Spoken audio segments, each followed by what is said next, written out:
நான் surgical rhinoplasty அப்படின்னா என்ன அப்படின்னு பார்த்தீங்கன்னா, இப்போ வந்து ஃபில்லர்ஸ், அதாவது ஹைலூரானிக் ஆசிட் ஃபில்லர்ஸை வச்சு நம்மால் நோஸோட வடிவத்தை மாற்றி அமைக்க முடியும். அந்த மாதிரி ஃபில்லர்ஸ் யூஸ் பண்ணி மாற்றி அமைக்கிறதுக்கு பேர் தான் நான் சர்ஜிக்கல் ரைனோபிளாஸ்டி அல்லது லிக்விட் ரைனோபிளாஸ்டி அப்படின்னு சொல்லுவோம்.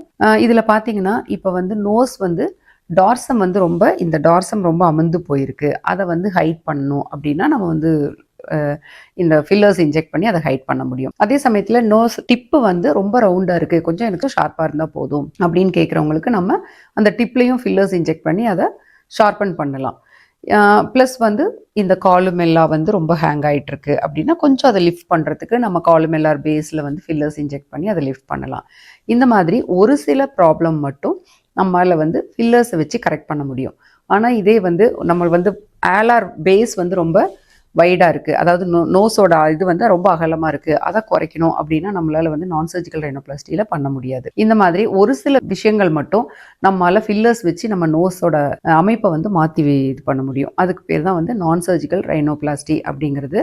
இதே வந்து நம்ம டார்சலில் வந்து ஒரு ஹம்பு மாதிரி இருக்குது, இல்லை வந்து ஆலார் பேஸ் வைடாக இருக்குது, இதையெல்லாம் வந்து நம்ம சர்ஜரி பண்ணி தான் கரெக்ட் பண்ண முடியும். அதனால் உங்களுக்கு வந்து ஒரு சில இந்த மாதிரி சின்ன சின்ன விஷயங்கள், இப்போ வந்து ரொம்ப நோஸ் அமர்ந்திருக்கு, இல்லை டிப்பு வந்து ரொம்ப ரவுண்டாக இருக்குது, அந்த மாதிரிலாம் இருக்கிற ப்ராப்ளத்தை நீங்கள் பக்கத்தில் இருக்கிற பிளாஸ்டிக் சர்ஜனை போய் கன்சல்ட் பண்ணி அது வந்து உங்களுக்கு ஃபில்லர்ஸ் போட்டு அதனால் சரி பண்ண முடியும்னா நீங்கள் தாராளமாக பண்ணிக்கலாம்.